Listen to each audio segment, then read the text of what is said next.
A line of strong thunderstorms is moving across the south now. I'll show you what time it arrives here and what our biggest threats will be. Packing a punch. The storm system heading our way today has left damage across the south and Midwest. We'll show you some of the extreme weather that has hit to our west. The stabbing in Garner will give you this live look at the scene right now, and we'll tell you what we have learned from investigators.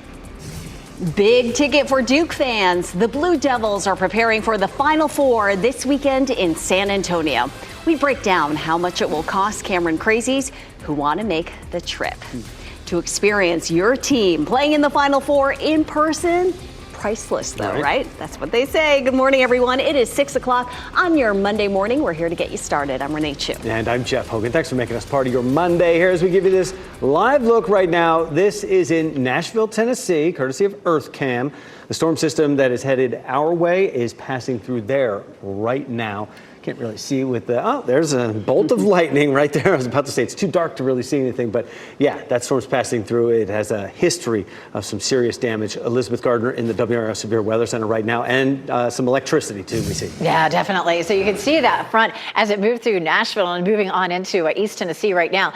When it was moving through, you could see lots and lots of severe thunderstorm warnings that popped up in those yellow boxes, and the red boxes popping up there were tornado warnings as well. So it'll be interesting to see what some of the damage was. There's still a little bit of lightning, of course, in that area, but the potential for severe storms has started to die down there on its way here. Our best chance will be between 4 p.m. and 10 p.m. Damaging wind will be the biggest threat. Isolated tornadoes and large hail are all possible in this situation. Let's jump on out and take a look at Futurecast. Some showers in eastern North Carolina, but nothing here. As a matter of fact, we might even see a little sunshine around lunchtime. That would put even more energy into the atmosphere and bring us an even better chance of some stronger storms. By 4 to 5 o'clock, we start to see some showers and thunderstorms from the Triangle area westward, and between 6 and 6:30, it becomes strong. You can see the yellow and orange shaded areas there. That moves between 7 and 8 into our eastern counties, and then by 10 o'clock, it is out of the viewing area. Right now, it is cloudy, it's breezy, it's really warm out there, 68 degrees. We have a southerly wind at around 10 miles per hour, and it feels muggy. It just sort of feels like storms are coming our way, and it will be very warm until the storms begin with a high of around 80 degrees. Coming up, we're going to talk about just how much cooler it will be behind this front, Ken. 601, Elizabeth, we are staying on top of this crash right here on Briar Creek Parkway and Glenwood Avenue. That's up around the shopping centers. We know how busy that intersection is, but right now we're not picking up any delays, just a little minor yellow that we're seeing right there at the accident spot. But in terms of major routes and major delays, we're not seeing that in that area. Here's a live look at I-40 and Wade Avenue. Traffic flowing nicely in all directions. Those are the lanes coming into the capital city. Right now, if you're getting ready to head out the door, tune us in on the radio. We'll keep you updated. 101.5 HD3. Breaking news. One person is hurt after a stabbing in Garner. Investigators are on the scene right now. Let's get to WRAL's Laura Levine, who arrived at Wickerleaf Way just within the last 15 minutes. Laura, what are you seeing? Renee, right now we are on Wickerleaf Way here near White Oak Road in Garner. Behind me, you can see Garner police here blocking this area off, and it's really a very isolated situation on this side of the apartment complex here with investigators at the scene. Here's what we have learned from Garner police within the past 20 minutes. They have confirmed that one person was taken to the hospital after a stabbing that took place here earlier this morning. The investigation is in its early stages. However, the incident is believed to be domestic related. Now, a suspect is in custody at this time. We are still working to get an update on how that person was stabbed, how they're doing this morning, their condition. We're also working to learn more about the details in regards to what led up to this situation. But it again appears to be a very isolated situation. One person in custody, one person in the hospital recovering from this situation. As soon as we learn more, we will be sure to update you on air and online. Laura Levine, WRAL News, live in Garner. There's also been another stabbing this morning in downtown Raleigh. One person is hurt. Officers responded just before 2:30 this morning to the call on Fayetteville Street at Martin Street. Police tell us the person who was stabbed is expected to survive. No arrest has been made. This afternoon, a woman is due in court charged with murdering her Green Beret husband. His body was found in a Fayetteville pond. Investigators say Shayna Cloud killed 50-year-old Clinton Bunnell. Body found February 25th in a pond on Gainey Road was identified Friday as Bunnell's remains. Deputies arrested Cloud the same day, and Bunnell was reported missing in late January after he failed to show up for class at Methodist University, where he was studying to be a physician's assistant. When asked on January 28th, Cloud told deputies she had not seen Bunnell since the day before. Cloud is in jail without bond. A gas station in Apex says it is working to fix issues caused by what it calls compromised fuel. Drivers who recently filled up at the refuel market on Laura Duncan Road say it seriously damaged their cars. Refuel says the problem stems from a delivery of fuel to the station Friday morning. Pumps are now covered with those yellow out-of-order bags. People who filled up with the compromised gas say it caused their engines to stop running properly. It sputtered and like it was having trouble breathing. Started to feel my car lurch and make some grinding noises. The drivers we spoke with say they are having their cars towed. In a statement, Refuel says if your vehicle has been affected, please contact us directly so we can address and resolve the situation together. We have information about how you can do that on our website, WRAL.com. Fans who want to follow Duke to San Antonio for the Final Four can get their tickets now. It'll be a costly trip, though. WRAL's Eric Miller joins us live from the Lenovo Center, where the road to the championship began. And Eric, travel experts say fans who want to see the Blue Devils play for a championship will need to pay a high price tag. Jeff, that they will. That's just kind of locked in at this point. But how high a price you pay, well, that's going to be up to you. Travel experts we spoke with said being flexible and creative is going to be the key here. If you're headed out, be sure to look at surrounding communities and towns around the San Antonio area. There are likely more hotels available and for a cheaper price. Also consider flying into surrounding cities. Think Austin or Houston, renting a car and then driving in. It's less convenient, but it might save you some money. At the same time, though, you'll want to be careful as you're looking for a place to stay. Take a listen to what one travel expert had to say. Sometimes you might be able to find a VRBO. A lot of people, rent their house out, during that time frame. But you got to be real careful about that because there can be some scams involved with that. You gotta be careful. One other tip from Stacy Gray, there at travel agency, said being flexible with your travel dates can make a big difference here too. Most folks, they're going down right before the tournament, coming back right after. So if you can take a little bit of extra time off, leave a few days later, that will save you some big bucks on those airplane tickets. In Raleigh, Eric Miller, WRAL News. All right, so this matchup doesn't seem fair. Duke playing Houston Cougars in Texas on Saturday in the semifinals. That's just the way it is. Tip-off is at 8:49 p.m. In the other Final Four game, Auburn plays Florida for a spot in the title game. That game will tip off first. That's at 5:09 p.m. Saturday. As the Duke men prepare for the Final Four, the season is over for the women's team. The Blue Devils lost in the Elite Eight to defending champs South Carolina. This was Duke's first Elite Eight appearance since 2013. Their eyes are already on the future of the team. That includes freshman Toby Fournier, who scored 18 points in the game. This is the whole reason I'm crying. I love these girls so much. I don't want to be too loud so they hear me, but I love them a lot. They know that. I feel like the relationship that we have off the court really translates into who we are, as a team on the court. The players we talked with after the game say their closeness off the court will help them support each other as they reflect on the season and look forward to the next one. 6:08 here in the WRAL Live Center. Just wanted to show you a little bit on what is expected to come our way. Obviously, we're talking about the big weather event slated for later in the day today. What you're seeing here is what already hit Mishawaka, Indiana.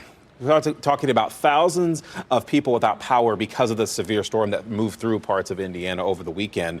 The storm uprooted trees there. It brought down power lines, caused power failures across the area. Again, this is exactly what that area dealt with and what could very well be coming our way as we continue to monitor that. This is why our team of meteorologists will be watching that throughout the day. Elizabeth obviously giving you a weather update here in just a bit. But make sure you turn those notifications on in the WRAL app. That way you're notified once things start to pick up a little bit later. Thanks, Chris. Today, the Wake County Board of Commissioners will discuss its budget for the upcoming fiscal year. The projected budget is more than $2 billion. Today's work session starts at 2 this afternoon. The county will also hold information sessions about the budget process Wednesday at Oberlin Regional Library, and then a week from today, next Monday, at Southgate Community Library, and next Tuesday at Southeast Regional Library. A Wake County man is scheduled to be in court today on charges of sex crimes involving a child.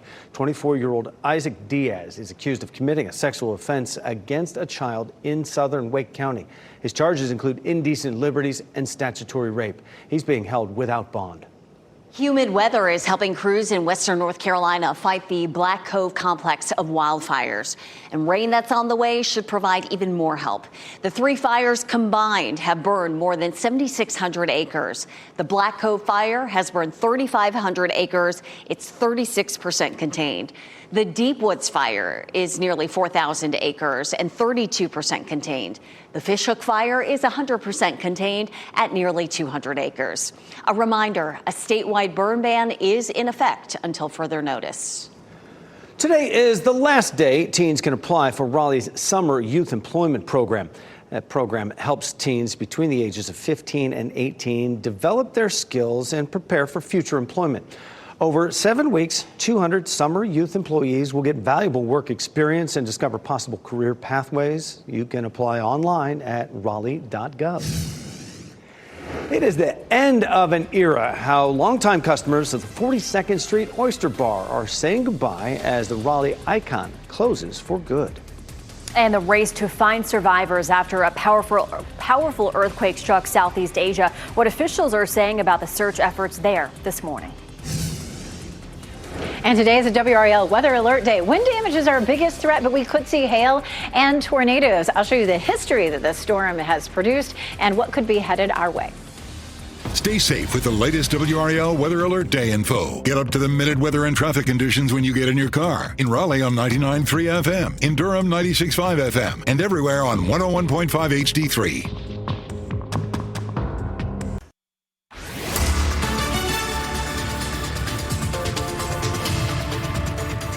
6:13. Today is a WRAL weather alert day, and we have strong thunderstorms back to our west headed in our direction. This storm has produced a history of tornadoes as well as a lot of hail and wind damage. I'll show you some of the numbers coming up. But let's talk about timeline. At lunchtime, even towards, say, 2 o'clock, we may actually see a few peaks of sunshine. And then right about the time of the evening commute, that's when the rain and the storms roll through. Wind damage will be our biggest threat, but hail and tornadoes, not a zero threat either. We have the top of the tower right now lit in red for the severe storms that we're expecting later on today. It is a warm and muggy start this morning. Temperatures are mostly in the mid to upper 60s. So when you're walking the dog this morning, you'll notice that we'll be dry all the way up until the evening, and our high temperature before the storms arrive near 80 degrees. This is what's happening now in the WRAL Traffic Center. We just got reports of a crash involving a pedestrian on Hadley and Callaway right off I-40. We're working to get a little bit more information about it. As soon as we learn more, we'll let you know if it's going to continue to affect your morning commute or if it affects your commute at all. We continue to keep an eye on this crash there at Briar Creek and Glenwood Avenue. This is right at the intersection where the shopping centers are. Right now, that southbound lane, just a little bit of a delay, but traffic is getting through right now. Ken, thanks.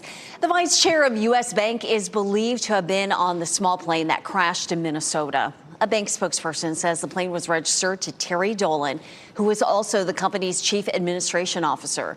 The plane crashed Saturday in the city of Brooklyn Park. That's about 20 minutes from Minneapolis. It crashed into a home and caused a fire. Investigators say there were no survivors on the plane. It's still not clear how many people were on board. Iran says it will not meet with the Trump administration for direct nuclear talks. Iran's president says a formal rejection letter was delivered to a U.S. contact in Yemen. He says the U.S. has breached promises and must prove it can build trust. He adds indirect talks can continue, and the Trump administration is levying new sanctions on Iran as part of its maximum pressure campaign. Emergency responders are sifting through earthquake debris in Myanmar and Thailand after a major earthquake struck the region last week. Rescuers are still searching for survivors. Michelle McConaughey is here now with where that search stands. Michelle. Yeah, Renee, the window for rescuers closing fast as they're trying to find people alive. Search dogs and drones being used to spot any signs of life. More than 1,700 people have been confirmed dead so far. The 7.7 magnitude quake caused numerous buildings to collapse on Friday, including a 33-story high-rise. The country and Myanmar's essential services have been complicated, incapacitated, with critical roadways impassable.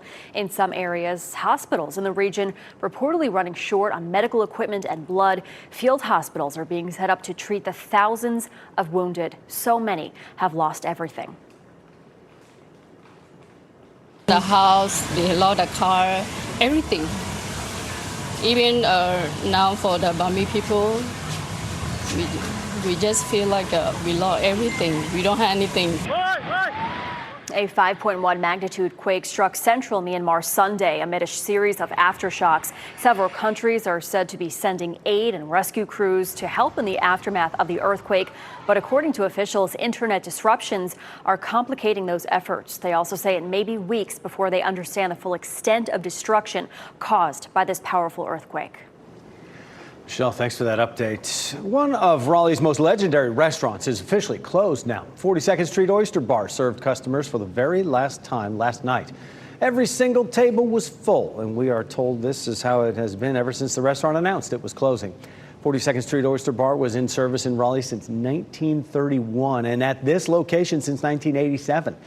Staff there say the owners told them they were not going to sign a new lease at their Jones Street location, and they have no plans to move. That's a staple downtown in Raleigh.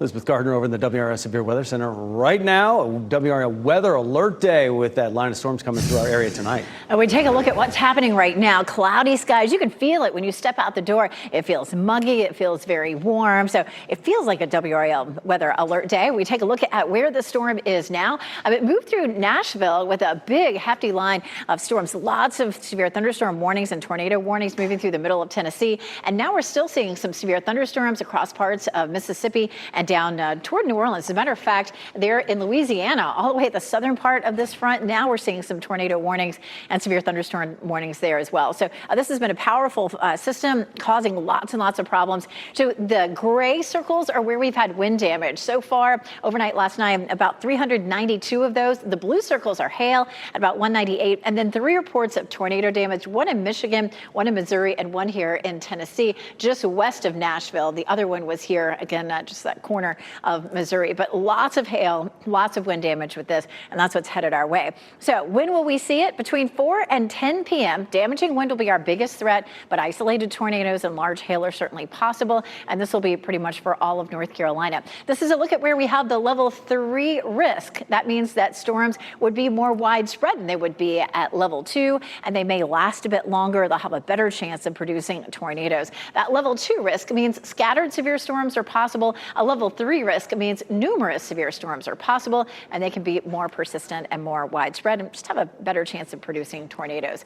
Take a look at Futurecast. Some rain in eastern North Carolina, but not in our viewing area. We'll have a lot of dry time today, maybe even a little bit of sunshine around midday. And then by the time we get to 4 to 5 o'clock, we start to see some storms developing between 6 and 6:30. This is when we'll have the best chance of severe storms across most of the viewing area. And then our eastern counties between 7 and 8. And then after that, it starts to gradually move out of here. We really need a good soaking out of this system, but it doesn't look like we'll really see it. Probably anywhere from 1/4 of an inch to 1/2 an inch. Some of those severe storms in particular may dump a little bit more rain than that, but we could really use a lot more than that. So WRAL Weather Alert Day today, a high of 80 before the storms develop. Tomorrow, it's exciting, the Durham Bulls home opener. Weather's going to be nice for that. We'll actually walk through the timeline during the game. And then, of course, we're really excited to host the broadcast of the Canes game on Wednesday. Ken? All right, Elizabeth, at 6:20, we're staying on top of some breaking news that we just reported in the last 10 minutes.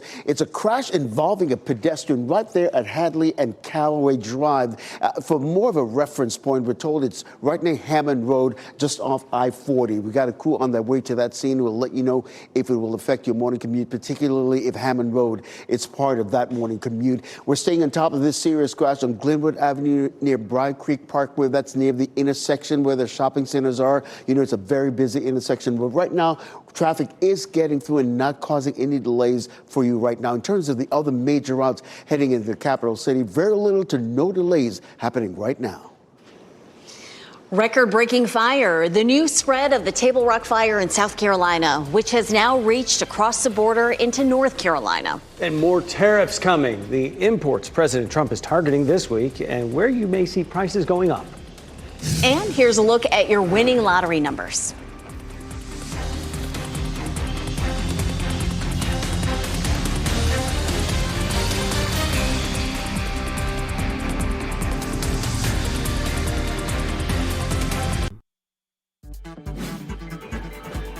This What's Trending report, sponsored by Rug & Home. Tom Hanks is back on the small screen, supporting his son's music career. And Ken Smith is back with us for What's Trending. Ken. Yeah, clearly a family affair, Jeff and Renee. Hank appearing in the new music video for the song "You Better Run." It's part of his country music duo called Something Out West. His son Chet, of course. In the video, Chet reenacts his dad's Forrest Gump scenes at the bus stop and running across the country. I love that. Tom is also making a cameo appearance in that, which is pretty awesome. A cool father-son moment. You know, Chet also has an acting gig, too. He's one of the stars on Netflix's show A Running Point. So he's got new music, a new series. He just says it's nice to be able to express himself in these two different mediums. Sitting on that same bench, like a little SMH moment for Tom. It's pretty funny. Carrying on the family tradition. Very right? cute. Well, how about this? The New York Yankees hitting home runs at a record clip, 15 in the first 3 games of the season. Now, a new bat design may be helping. Several players are using bats with bigger barrels and a skinnier handle. The league says it does not violate any rules. No, it wouldn't, or they wouldn't be allowed to use them, of course. The big Bambino. They are the Bronx Bombers, right? I mean, that's fitting. But what are the odds? We were just talking about this, Ken. They hit the other day in a game 3 home runs, first 3 batters of the game. First pitch to each batter. So 3 pitches in, 3 solo home runs. Incredible. Out. Pretty wild. Fun for the fans. Right on. Carolina Hurricanes. This was fun for the fans last night. Big win, and they are going head-to-head against the Eastern Conference leading Washington Capitals this week. Alex Ovechkin scored another goal yesterday, so now he's only 5 goals away from breaking Wayne Gretzky's NHL record. Puck drop for Wednesday's game, 7 p.m., and you can watch it right here on WRAL. Looking to the future, how the Duke women are preparing for what's next after their NCAA tournament run came to an end.